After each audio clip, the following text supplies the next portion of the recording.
കോഴിക്കോട്, മലപ്പുറം ജില്ലകളിൽ 10 പേർക്ക് west Nile രോഗം സ്ഥിരീകരിച്ചു. 2 പേർ മരിച്ചു. രോഗലക്ഷണങ്ങൾ ഉള്ളവരിൽ നടത്തിയ പരിശോധനയിലാണ് വെസ്റ്റ് നൈൽ ഫീവർ ആണെന്ന് കണ്ടെത്തിയത്. ക്യുലെക്സ് കൊതുകുകളാണ് രോഗം പരത്തുന്നത്. വിവരങ്ങളുമായി ഗോകുൽ കെ വേണുഗോപാൽ ചേരുന്നു. ഗോകുൽ, ആശങ്കയ്ക്കിടയാക്കുന്ന സാഹചര്യം തന്നെയാണോ? കോഴിക്കോട് മെഡിക്കൽ കോളേജിലെ വൈറസ് ആൻഡ് റിസർച്ച് ഡയഗ്നോസ്റ്റിക് ലബോറട്ടറിയിൽ നടത്തിയ പരിശോധനയിലാണ് ഇവർക്ക് വെസ്റ്റ് നൈൽ രോഗമാണ് എന്നൊരു സ്ഥിരീകരണം ഉണ്ടായത്. പിന്നീട് ഇത് ഉറപ്പിക്കുവാൻ വേണ്ടി പൂനെയിലെ വൈറോളജി ഇൻസ്റ്റിറ്റ്യൂട്ടിലേക്ക് ഇവരുടെ രക്തവും നട്ടെല്ലിൽ നിന്നെടുത്ത സ്രവവും പരിശോധനയ്ക്ക് അയക്കുകയും ഇന്ന് തിങ്കളാഴ്ചയോട് കൂടിയിട്ട് ഇതിന്റെ പരിശോധനാ ഫലം പുറത്തു വരികയും ചെയ്തു.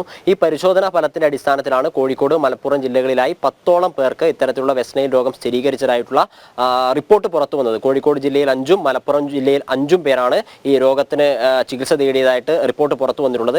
ഇതുമായി ബന്ധപ്പെട്ടിട്ടുള്ള അവലോകന യോഗം ഇന്ന് ഉച്ചയ്ക്ക് 2:30 DMOയുടെ നേതൃത്വത്തിൽ കോഴിക്കോട് നടക്കുന്നുണ്ട്. ഈ അവലോകന യോഗത്തിന് ശേഷം മാത്രമേ ജില്ലയുടെ ഏതൊക്കെ ഭാഗത്ത് എത്രത്തോളം ആളുകൾക്ക് ഈ രോഗം സ്ഥിരീകരിച്ചിട്ടുണ്ട് എന്നും മറ്റ് ഈ രോഗത്തെ നിയന്ത്രിക്കാൻ ആവശ്യമായിട്ടുള്ള നടപടികൾ എന്തൊക്കെയാണ് സ്വീകരിക്കുക എന്ന് സംബന്ധിച്ച വിവരങ്ങൾ പുറത്തു വരികയുള്ളൂ.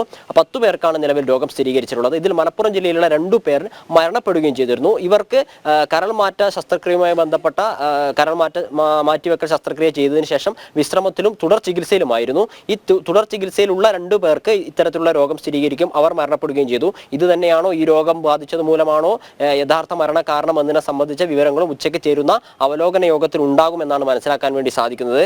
എന്തായാലും ഈ രോഗം എത്രത്തോളം വ്യാപിച്ചിട്ടുണ്ട് എന്നതിനെ സംബന്ധിച്ചുള്ള വിവരം ഈ അവലോകന യോഗത്തിന് ശേഷം മാത്രമേ പുറത്തു വരികയുള്ളൂ. പനി, തലകറക്കം, ബോധക്ഷയം, പെരുമാറ്റത്തിലെ അസ്വാഭാവികത തുടങ്ങിയ കാരണങ്ങളാണ് ഇതിന്റെ ലക്ഷണങ്ങളായി പ്രധാനമായും പറയുന്നത്. ഇത്തരം ലക്ഷണങ്ങളുള്ള ആളുകൾ ചികിത്സയ്ക്ക് അടിയന്തരമായ ചികിത്സ തേടണമെന്ന് കുറച്ചു മുമ്പ് നമ്മൾ DMOയുമായി ഫോണിൽ സംസാരിച്ച സമയത്ത് അദ്ദേഹം ഒരു അറിയിപ്പ് നൽകിയിട്ടുണ്ടായിരുന്നു. ഇത് മനുഷ്യരിൽ നിന്ന് മനുഷ്യരിലേക്ക് പടരുന്ന ഒരു രോഗമല്ല എന്നൊരു കാര്യം കൂടി പ്രേക്ഷകരുമായി പങ്കുവയ്ക്കുകയാണ്.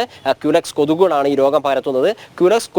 ഈ രോഗം ബാധിച്ച മൃഗങ്ങളെയോ മറ്റു ജീവികളെയോ കടിച്ച കൊതുകുകൾ മനുഷ്യനെ കടിച്ചാലും ഈ രോഗം പടരാനുള്ള സാധ്യതകളുണ്ട്. ഈ കാര്യങ്ങളൊക്കെ പ്രേക്ഷകർ ശ്രദ്ധിക്കേണ്ടതായിട്ടുള്ള ഒരു കാര്യമാണ്. 10 പേർക്കാണ് മലപ്പുറം, കോഴിക്കോട് ജില്ലയിൽ നിലവിൽ ഈ രോഗം സ്ഥിരീകരിച്ചിട്ടുള്ളത്. ഈ എണ്ണം വർദ്ധിക്കുമോ എന്നതിനെ സംബന്ധിച്ച കാര്യങ്ങളൊക്കെ ഉച്ചയ്ക്ക് ശേഷം നടക്കുന്ന അവലോകന യോഗത്തിന് ശേഷം മാത്രമേ കൂടുതൽ വിവരങ്ങൾ ലഭ്യമാവുകയുള്ളൂ. രോഹിണി, ഗോകുൽ, എന്തായാലും നിലവിൽ ഇപ്പോൾ 10 പേർക്ക് വെസ്റ്റ് നൈൽ രോഗം സ്ഥിരീകരിച്ചിട്ടുണ്ട്. ഇതിൽ 2 പേർ മരണപ്പെട്ടിരിക്കുകയുമാണ്.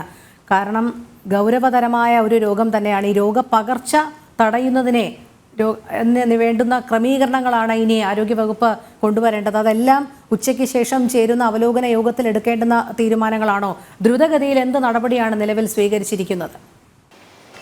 നിലവിൽ ഒരു നടപടിയും സ്വീകരിച്ചിട്ടില്ല. മാധ്യമപ്രവർത്തകർ ഈ വിഷയവുമായി ബന്ധപ്പെട്ട് DMOയോ അല്ലെങ്കിൽ ആരോഗ്യ വകുപ്പിലെ ഉദ്യോഗസ്ഥരെയോ ബന്ധപ്പെടുന്ന സമയത്ത് ഇവർ ഈ കണക്കുകളാണ് പുറത്തു വരുന്നത്. കോഴിക്കോട് ജില്ലയിൽ 5 പേർക്ക് രോഗം സ്ഥിരീകരിച്ചതായ റിപ്പോർട്ടുകളുണ്ട്.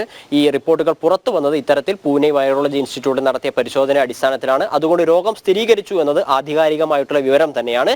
ഇതുമായി ബന്ധപ്പെട്ട തുടർ നടപടികൾ, ജനങ്ങൾ സ്വീകരിക്കേണ്ട നിയന്ത്രണങ്ങൾ അല്ലെങ്കിൽ മറ്റു നിർദ്ദേശങ്ങളൊക്കെ ഈ പറഞ്ഞതുപോലെ ഉച്ചയ്ക്ക് ശേഷം മാത്രമേ പുറപ്പെടുവിപ്പിക്കൂ. അതുമായി ബന്ധപ്പെട്ട ഔദ്യോഗിക നിർദ്ദേശങ്ങളൊന്നും ആരോഗ്യ വകുപ്പിന്റെ ഭാഗത്തു നിന്ന് ഈ സമയം വരെ പുറത്തു വന്നിട്ടില്ല. അത്തരത്തിലുള്ള കാര്യങ്ങൾ തീരുമാനിക്കുന്നതിന് വേണ്ടിയിട്ടാണ് ഉച്ചയ്ക്ക് 2:30 DMOയുടെ നേതൃത്വത്തിൽ ഈ ഒരു മീറ്റിംഗ് വിളിച്ചു ചേർത്തുള്ളത്. ഈ മീറ്റിംഗിന് ശേഷം ഈ വിവരങ്ങൾ സംബന്ധിച്ച പത്രപ്രസ്താവനയോ അല്ലെങ്കിൽ DMOയുടെ പ്രതികരണങ്ങളോ ഉണ്ടാവുമെന്ന് തന്നെയാണ് നമ്മൾ പ്രതീക്ഷിക്കുന്നത്. എന്തായാലും ഇതുമായി ബന്ധപ്പെട്ട ചില രോഗലക്ഷണങ്ങളും മറ്റുമുള്ള ആളുകൾ ചികിത്സ തേടണമെന്ന് നമ്മൾ DMOയുമായി ഫോൺ മുഖാന്തരം ബന്ധപ്പെട്ട സമയത്ത് മാധ്യമപ്രവർത്തകരോട് ഈ വക കാര്യങ്ങൾ കൂടി വാർത്തകൾ കൊടുക്കുന്ന സമയത്ത് വാർത്തയിൽ ഉൾക്കൊള്ളിക്കണമെന്നൊരു കാര്യം അദ്ദേഹം പങ്കുവച്ചിട്ടുണ്ട്. അതായത് പനി, ജലദോഷം, തലകറക്കം, കാലിനും കൈക്കും ബലക്ഷയം ഉണ്ടാകുന്ന ഒരവസ്ഥ, അതായത് പെരുമാറ്റത്തിലെ അസ്വാഭാവികത തുടങ്ങിയ കാര്യങ്ങളാണ് ഇതിനെ പ്രധാനമായ ലക്ഷണമായി കണക്കാക്കുന്നത്. ഈ ലക്ഷണമുള്ള ആളുകളൊക്കെ ആശുപത്രിയിൽ ചികിത്സയ്ക്ക് പോകണം എന്നൊരു അഭിപ്രായം അദ്ദേഹം പങ്കുവെക്കുന്നുണ്ട്. ഇതേ ലക്ഷണം തന്നെയാണ് മസ്തിഷ്ക ജ്വരത്തിനും ഇതേ ലക്ഷണം തന്നെയാണ്. മസ്തിഷ്ക ജ്വരമാണെങ്കിൽ കൂടിയും ഈ രോഗം വെസ്റ്റ് നൈൽ രോഗം ആവാനുള്ള ഒരു സാധ്യത കൂടിയുണ്ട്. അതുകൊണ്ട് മസ്തിഷ്ക ജ്വരത്തിന്റെയും വെസ്റ്റ് നൈലിന്റെയും രോഗലക്ഷണങ്ങൾ ഒന്നായതുകൊണ്ട് മസ്തിഷ്ക ജ്വരമാണ് എന്ന് കരുതി ആ പരിശോധനയിൽ എന്തെങ്കിലും ലാഘവബുദ്ധി കാണിക്കരുത് എന്ന ഒരു കാര്യം കൂടെ ഈ DMO പങ്കുവെക്കുന്നുണ്ട്. ഇത്തരത്തിലുള്ള ആരോപണങ്ങൾ നേരത്തെ ഉണ്ടായിരുന്നു. കാരണം ഈ വെസ്റ്റ് നൈൽ രോഗം സ്ഥിരീകരിച്ച ആളുകളെ ഈ വെസ്റ്റ് നൈൽ രോഗത്തിന്റെയും മസ്തിഷ്ക ജ്വരത്തിന്റെയും സ്വഭാവങ്ങൾ അല്ലെങ്കിൽ ലക്ഷണങ്ങൾ ഒന്നായതുകൊണ്ട് മസ്തിഷ്ക ജ്വരമാണോ എന്ന രീതിയിലുള്ള ഒരു സംശയത്തിന്റെ പുറത്ത് ഞാൻ ഗോകുലിലേക്ക് എത്താം. ഇപ്പോൾ ഡോക്ടർ അജിത് ഭാസ്കർ ചേരുന്നുണ്ട്. ഡോക്ടർ അജിത് ഭാസ്കർ, കോഴിക്കോട്, മലപ്പുറം ജില്ലകളിൽ വെസ്റ്റ് നൈൽ രോഗം സ്ഥിരീകരിച്ചിരിക്കുകയാണ്. 10 പേർക്ക് രോഗം സ്ഥിരീകരിച്ചിട്ടുണ്ട്. 2 മരണം ഉണ്ടായിട്ടുണ്ട് എന്നും ഔദ്യോഗികമായി സ്ഥിരീകരിച്ചിട്ടില്ല. സംശയങ്ങൾ ഈ രോഗത്തിന്റെ ഫലമായിട്ടാണ് മരണം സംഭവിച്ചത് എന്നുമാണ് മനസ്സിലാക്കാൻ സാധിക്കുന്നത് ആശങ്കയ്ക്കിടയാക്കുന്ന ഒരു സാഹചര്യമാണോ നിലവിലുള്ളത്? ആദ്യം തന്നെ പറയേണ്ടത് ഈ വെസ്റ്റ് നൈൽ ഫീവർ അത്ര ഒരു കോമൺ ആയിട്ടുള്ള ഒരു അസുഖമല്ല, വൈറൽ ഡിസീസാണ്. അത് അങ്ങനത്തെ ഒരു അസുഖത്തിനെ കുറിച്ച് ഇന്ന അസുഖമാണെന്ന് കണ്ടുപിടിച്ചിട്ടുള്ള ഡോക്ടർമാർ ആദ്യമായിട്ട് ഞാൻ തന്നെ ഒന്ന് അനുമോദിക്കുകയാണ്. കാരണം ഇങ്ങനത്തെ ഒരു രോഗലക്ഷണങ്ങൾ, അതായത് പനി, പിന്നെ ഈ മേലുവേദന, അതിനുശേഷം ഇതൊരു ആർഎൻഎ വൈറസാണ്. പഴയ ഫ്ലാവിവൈറിഡേ എന്ന് പറയുന്ന Zika virus, dengue yellow fever എന്ന് പറയുന്ന വൈറസിന്റെ കൂട്ടത്തിൽപ്പെടുന്ന സാധനം തന്നെയാണ്. പക്ഷെ അത് ഇന്നതാണ് എന്ന് കണ്ടുപിടിക്കാൻ ആ ഡോക്ടർമാരെ ഞാൻ വീണ്ടും ഞാൻ അനുമോദിക്കുകയാണ്. ഇതിന് കൂടുതലും ഈ പക്ഷികളിൽ നിന്നാണ് ഈ സാധനം വരുന്നത്. അതുകൊണ്ട് മിക്കവാറും പക്ഷി, പിന്നെ ഒരു കൊതുക്, അത് വീണ്ടും പക്ഷി, അങ്ങനെ ആ ഒരു രീതിയിലാണ് അതിൻ്റെ ഒരു ട്രാൻസ്മിഷൻ സൈക്കിൾ എന്ന് പറയുന്നത്. നമ്മുടെ പണ്ടത്തെ ഒരു ജാപ്പനീസ് എൻസെഫലൈറ്റിസ് എന്ന് പറയുന്ന ഒരു വൈറസ് ഉണ്ട്, അതുമായിട്ട് റിലേറ്റഡ് ആയിട്ടുള്ള വൈറസാണ്. വന്നു കഴിഞ്ഞാൽ കുറച്ച് മാരകമായിട്ടുള്ള അസുഖമാണ്, പക്ഷെ അത്ര ഒരു കോമൺ ആയിട്ടുള്ള അസുഖമല്ല.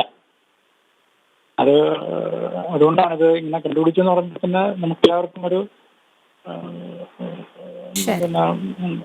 ആകാംക്ഷ എന്ന് പറഞ്ഞുകൂടെങ്കിലും ഒരു അഭിമാനം തോന്നുന്നുണ്ട്. കാരണം നമ്മുടെ മോഡേൺ മെഡിസിൻ അത്രത്തോളം വളർന്നിട്ടുണ്ട്.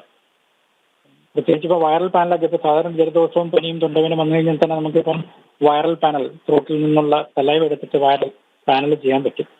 അതുപോലെ ഈ പറഞ്ഞിട്ടുള്ള ബോൺ മാരോ അല്ലെങ്കിൽ സെർബ്രോസ്പൈനൽ ഫ്ലൂയിഡ്. അതെ, തീർച്ചയായും. വളരെ നന്ദി ഡോക്ടർ അജിത് ഭാസ്കർ പ്രതികരിച്ചതിന്.